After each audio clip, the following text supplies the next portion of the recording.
आनंदी या मालिकेत प्रेक्षकांनो असला भारी जबरदस्त ट्विस्ट येताना आता आपल्याला पाहायला मिळणार आहे. अखेरीस आपल्या आनंदीला आता हा आपला जो युगंधर असतो ना, तो आता बायकोचा मान द्यायला लागलेला असतो. पण इकडे आता मालिकेत नवीनच एंट्री होताना आपल्याला पाहायला मिळणार आहे. समिधा आणि युगंधरच्या मुलांची आता मालिकेत एंट्री होणार आहे आणि ती आनंदीसोबत कसा व्यवहार करतात हे आता आपल्याला येणाऱ्या काही भागांमध्ये पाहायला मिळणार आहे. शिवाय या विद्याधरने जो प्लॅन केलेला असतो तो त्याच्यावरच कसा उलटतो आणि आनंदी त्याच्या कशी सनसनीत एक कानाखाली लगावून देते, हे सगळं पाहण्यासाठी तुम्ही हा व्हिडिओ शेवटपर्यंत पहा. खूप म्हणजे खूप मजा येणार आहे आणि आपल्या प्रेक्षकांचं खूपच असं मस्त मनोरंजन या व्हिडिओने होणार आहे. त्यामुळे हा व्हिडिओ तुम्ही शेवटपर्यंत पहा. बरं का प्रेक्षकांनो, आता इकडे या निंबाळकर वाड्यावर मस्तपैकी आपल्या समिधाचं वर्षश्राद्ध आपल्याला पाहायला मिळणार आहे. आज समिधाचं वर्षश्राद्ध असल्यामुळे सगळेजण खूपच भावूक झालेले असतात आणि मालक साहेबांना देखील समिधाची खूप आठवण येत असते. घरामध्ये सगळीकडे वर्षश्राद्धाची एकदम जोरदार तयारी चालू असते. आता इकडे आपली धनश्रीसुद्धा साडी वगैरे घालून वर्षश्राद्धासाठी तयार झालेली असते. इकडे ती ह्या विद्याधरला बोलत असते की अहो उठा लवकर, आपल्या घरात खूप मोठा कार्यक्रम आहे, समिधा वहिनींचं आज वर्षश्राद्ध आहे, तुम्ही काय इथे लोळत पडले आहात, उठा बरं. तेव्हा आता हा इकडे विद्याधर धनश्रीला बोलत असतं, गप ग, असू दे काही पण कार्यक्रम, या कार्यक्रमात मला मोठा बॉम्ब फोडायचा आहे आणि एकदम धुमाकूळच घालायचा आहे.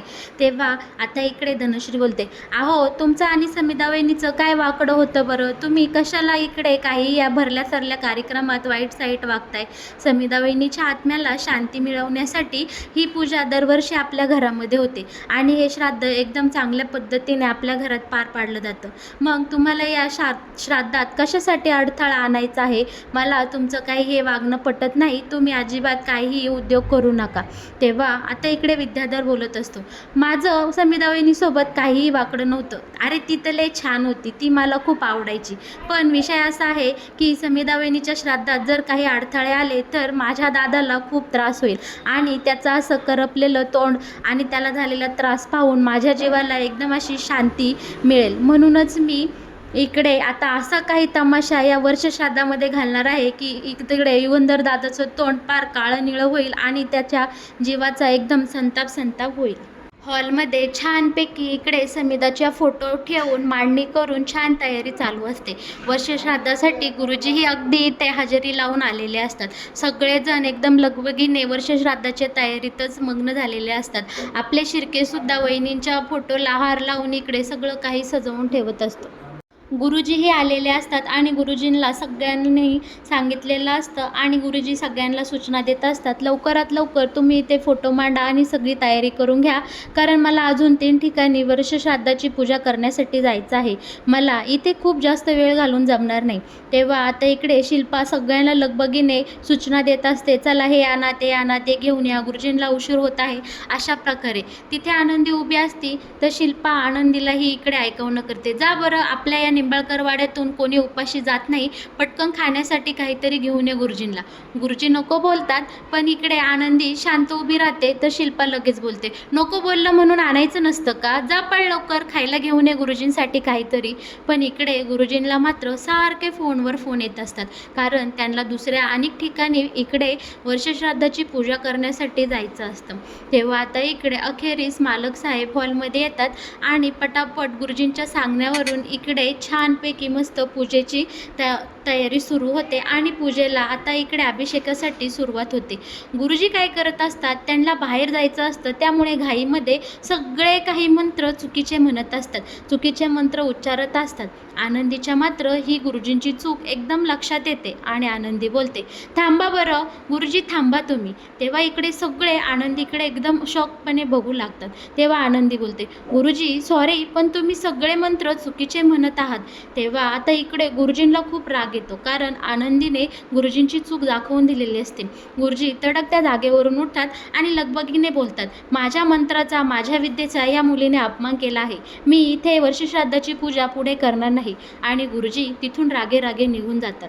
आता इकडे सगळेजण आनंदीकडे रागारागाने पाहत असतात आणि इकडे विद्याधरच्या हातात तर आयतच काहीतरी कोलीत मिळालेलं असतं आपल्या आनंदीला बोलण्यासाठी. आता विद्याधर आनंदीला बोलतो, अगं ए तुला काय कळतं घे पूजेतलं, लागली मोठी गुरुजींना अक्कल शिकवायला, बावळट असली, तुझ्यामुळे गेले ना गुरुजी निघून. अरे दादा, ह्या आनंदीला अक्कल आहे की नाही, हिच्यामुळे समिधावहिनीच्या श्राद्धामध्ये अडथळा आला. आता इकडे शिल्पा तर एकदम रागेरागेच भरून गेलेले असते.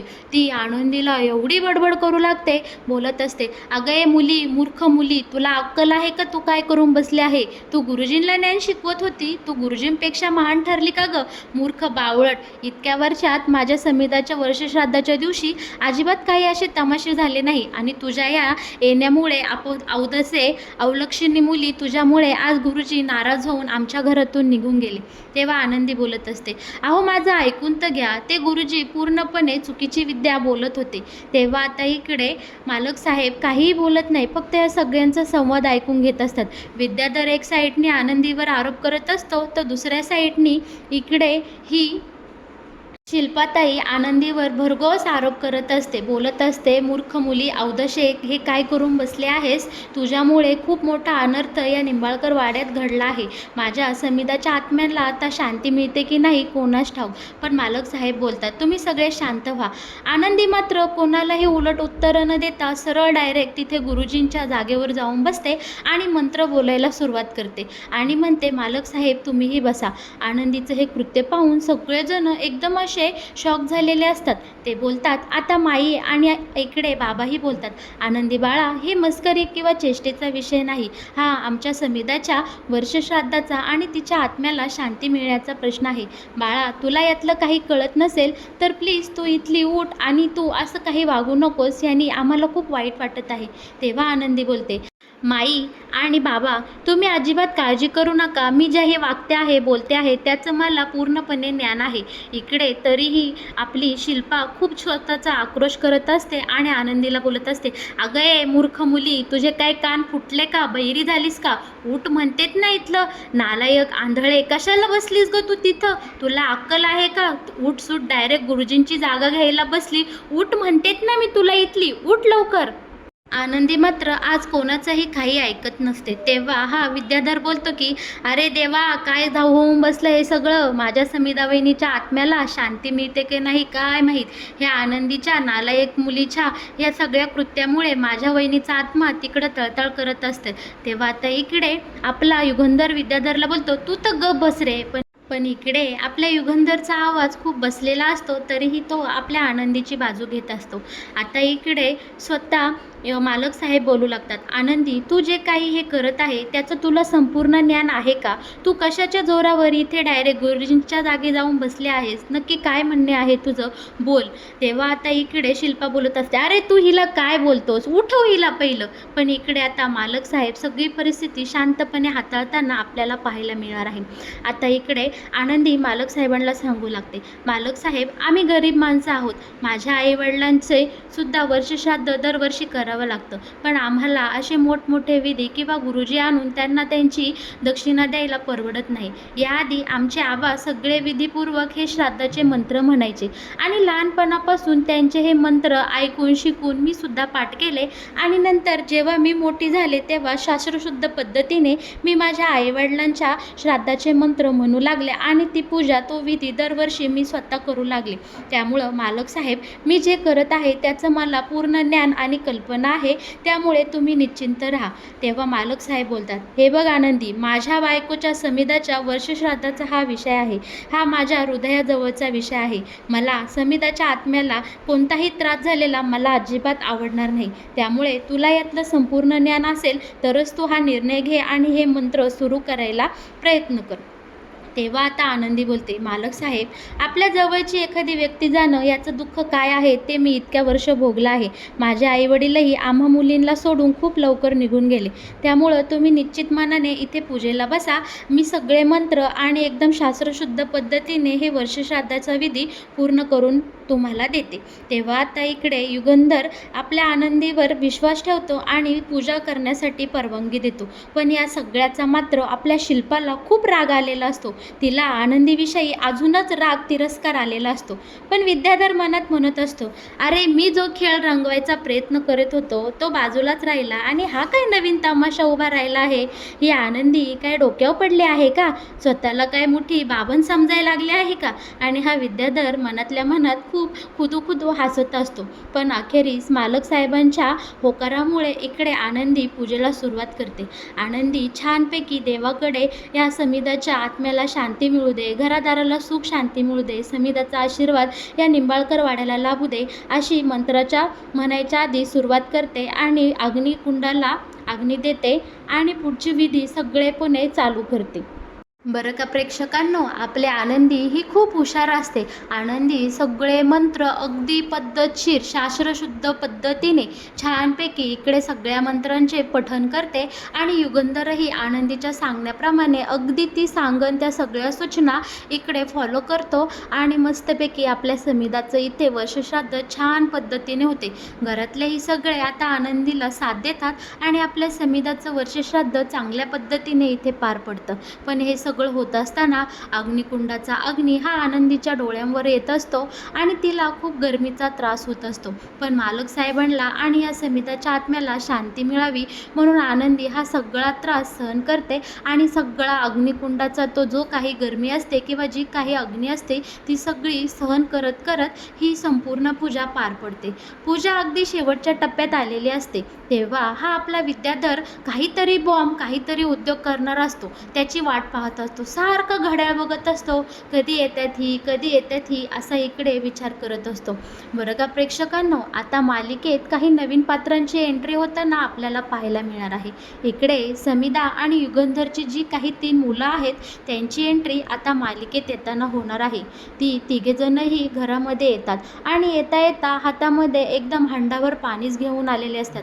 आता इकडे समिधाच्या वर्षश्राद्धाची पूजा अंतिम टप्प्यात आलेली असते आणि हा जो काही मुलगा असतो मालक साहेबांचा तो काय करतो, हातामध्ये एक पाण्याचा हंडा घेऊन आलेला असतो आणि हा पृथ्वी सरळ त्या अग्निकुंडामध्ये तो हंडा उलटा करतो. आणि मग काय प्रेक्षकांनो, इथे हॉलमध्ये सगळेजण अगदी चकित झालेले असतात. एक मुलगा म्हणजे मिथाली, पृथ्वी आणि त्यांचा भाऊ हे सगळेजण इथे आता समिधाच्या वर्षश्राद्धाला तिथे उपस्थित राहिलेले असतात. अचानक अग्निकुंडामध्ये पाणी ओतल्यामुळे घरामध्ये सगळीकडे धूर झालेला असतो आणि त्या धुराच्या ओझरत्या प्रकाशात इकडे आपला युगंधर वर पाहतो कोण आहे तर त्याला त्याची 3ही मुलं दिसतात. शिवाय तो उभा राहतो आणि शिल्पालाही आनंद होतो 3ही मुले आल्यामुळं. सगळेजण तडक उभे राहतात. पण मुलांचा काहीतरी वेगळा सूर लागलेला असतो. ते येतात आणि सरळ त्यांच्या वडिलांना बोलतात, हे काय चाललं आहे इथे. आता युगंधरही तिथून उभा राहिलेला असतो आणि ते सरळ पृथ्वीला बोलतो, पृथ्वी हा काय नालायकपणा चालला आहे. तुझ्या आईच्या समिधाचं इथं वर्षश्राद्धाची विधिवत पूजा चालली होती आणि तू खुशाल त्या अग्निकुंडामध्ये येऊन पाणी ओतलंस. तुला लाज नाही वाटली असं वागायला? हे आमचे संस्कार आहे का? तेव्हा आता इकडे पृथ्वी आणि मिथाली बोलत असते, बाबा तुम्ही तर संस्कारांविषयी अजिबात बोलू नका. तुमची मुलं इतकी मोठी वयाची झाली आहे आणि तुम्ही खुशाल आमच्या वयाच्याच मुलीसोबत लग्न केलं. हे आम्हाला अजिबात पटलं नाही आणि या सगळ्या गोष्टीला खूप दिवस झाले. तुम्हाला आम्हाला ही गोष्ट साधी कळवताही आली नाही. आम्हाला या गोष्टीचा खूप त्रास झालेला आहे. तेव्हा आता इकडे हा पृथ्वी आणि मिथाली तोंडाला येईल ते सगळं काही इकडे आपल्या मालक साहेबांना बोलत असतात. आता इकडे मालक साहेब पोरांना बोलत असतात, माझं ऐकून घेणार आहात का तो नाही. तेव्हा 2-3ही मुलं म्हणत असतात, बाबा आम्हाला तुमचं काही ऐकण्यात अजिबात इंटरेस्ट नाही. तेव्हा आता माई आणि बाबा पुढे होतात आणि मुलांना शांत करतात. म्हणतात, मुलांनो तुम्ही जरा शांत व्हा. जे काही घडलं ते आम्ही सगळं तुम्हाला सांगणारच होतो. पोरं म्हणतात, कधी सांगणार होते? आम्हाला ऑलरेडी सगळं काही कळलं आहे. माई आणि बाबा तुमच्याकडून ही आम्हाला अपेक्षा नव्हती. तुम्हीही तुमच्या मुलीला विसरून खुशाल्या कोणत्या परक्या मुलीला जीव लावायला लागले हे आम्हाला अजिबात आवडलं नाही. तेव्हा आता इकडे शिल्पा पुढे होती आणि मुलांना जवळ घेते आणि बोलते, तुम्ही तिघंही जरा शांत व्हा आणि चला वरती रूममध्ये, मी तुमच्या सगळं काही सविस्तर बोलते. आणि इकडे आता शिल्पा पुढे होते आणि आपल्या मालक साहेबांचाही राग शांत करते आणि पोरांनाही घेऊन ती ह्या तिघांना घेऊन तिच्या रूममध्ये निघून जाते. आता सगळेजण आपापल्या मार्गाला निघून गेलेले असतात. तेव्हा आता हा जो काही आपला विद्याधर आहे तो आनंदीपाशी गोल गोल फिरू लागलेला असतो आणि आनंदी खूप घाबरलेली असते. नक्की काय प्रकार घडला आहे हे तिला काहीही कळत नसतं. तेव्हा आता हा विद्याधर आनंदीला सांगू लागतो, तुला माहिती आहे का कोण आलं आहे आज घरामध्ये? ही माझ्या समिधा वहिनीची आणि माझ्या दादाची 3 मुलं आहेत. एक मुलगी आणि 2 मुलं असा माझ्या दादाचा सुंदर परिवार आहे बरं का. मिथाली आणि पृथ्वीला तर तुझा खूपच राग आलेला आहे. तेव्हा आता आनंदी खूप घाबरलेली असते, कारण आनंदी पुढं हे सगळ्यात मोठं सत्य आलेलं असतं की मालक साहेबांना आपल्या 3 मुलं आहे, जे की आजवर आपल्या आनंदीला माहीत नसतं. आणि इकडे विद्याधर मात्र आनंदीची खूपच मजा घेऊ लागलेला असतो. तिला सगळं काही सांगत असतो. मग कसा वाटला माझा बॉम्ब फुटलेला, आवडला का? आणि इकडे विद्याधर नको नको ती बडबड आनंदीच्या कानाभोवती करू लागलेला असतो. विद्याधर बोलतो, म्हणूनच त्यांना मी आज फोन करून या शुभमुहूर्तावर घरी बोलावून घेतलं आहे. त्यांनाही कळू दे त्यांचा बाप काय रंग उधळत आहे आणि त्यांच्याच वयाच्या मुलीसोबत कशी रासलीला खेळत आहे. इकडे आता हा विद्याधर मालक साहेबांविषयी खूपच अश्लील भाषेत काहीही बोलू लागलेला असतो.